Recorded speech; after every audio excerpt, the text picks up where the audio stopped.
Hello বন্ধুরা, শুভ দুপুর। তো আজকে দুপুরের লাঞ্চ মেনু আমার তৈরি হয়ে গেছে। তো চলো তোমাদের সঙ্গে ঝটপট শেয়ার করে দিই। তো আজকে সবার প্রথমেই দেখালাম সাদা ভাত, আর তার সাথে প্রথম পাতে খাওয়ার জন্য উচ্ছে ভাজা করেছি একটু রসুন কুচি পেঁয়াজ দিয়ে আর কালো জিরা শুকনো লঙ্কা ফোড়ন দিয়ে।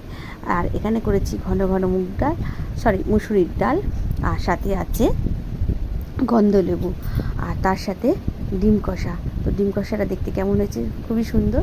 আগে দর্শনদারি পরে গুণ বিচারি, সত্যি আগে দেখেই মানে ভক্তি লাগছে সত্যি, আর খেতেও খুব সুন্দর হয়েছে। আর মানে ঝোল করিনি আজকে, খুবই সুন্দর সুস্বাদু একটা খাবার করেছি। আর আমার নিত্য নতুন বন্ধুদেরকে আমার পরিবারে আসার জন্য আমন্ত্রণ জানাচ্ছি। আর যেসব বন্ধুরা আমার পরিবারে এসেছে তাদেরকে অনেক অনেক অনেক ভালোবাসা ও শুভেচ্ছা জানাই। আরও বন্ধুদেরকে আমি আমার পরিবারে আসার জন্য আমন্ত্রণ জানাই। চলো আমরা হাতে হাত দিয়ে পরিবার বড় করি। আর এদিকে দেখো শুকনো লঙ্কা ভাজা, পেঁয়াজ ভাজা, রসুন ভাজা আর ডিম সেদ্ধটা দিয়ে একটু ভর্তা বানাবো, আর শেষ পাতে খাবো চাটনি। তো আজকের লাঞ্চ মেনু আমার তৈরি। আজকের মতন ভিডিওটা এখানেই, টাটা।